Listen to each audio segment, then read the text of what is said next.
ओढ़णी धारावाहिक आपण मैंने देखिए मानसी कहे अंश तमें एमती कौन पे करुच अरे मु तुमर की क्षति करथिले तमें मो उपरे कौन पे प्रतिशोध नौच। अंश कहे मानसी मु तुम उपरे केतेबेले प्रतिशोध नेले अरे तुमर जहाँ दरकार तमें नहीं पार तुमको बस मो कामटा करने को पड़ो।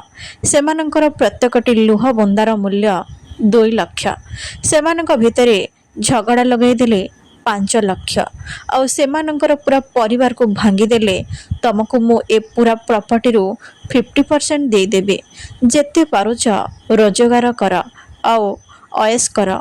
मानसी कहे मु से परिवार ठारू भल करी प्रतिशोध नेबे। एपटे भद्रांक देह बिगिड़ी जीवा। संध्या कहे माँ को औषध खाइबार समय हो गलानी तांको शीघ्र औषध देवाक पड़िबा हेले औषध डबाड उआस भितर रही जाइछे।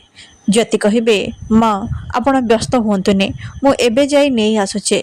यापर ज्योति औषध आनिबाकु जिबे आउ मानसी तांको अटकेबे।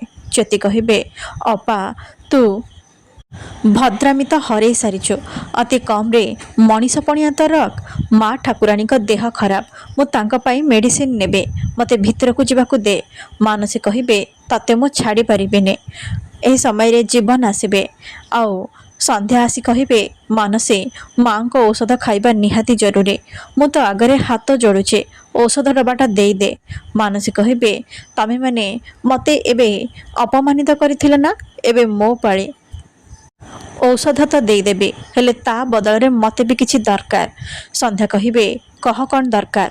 मानसी कहे इज्जत मते धिक्कार करुथिल ना एबे मो गोड़ तळे पड़ी नाक घसा तापरे जाई औषध मिल।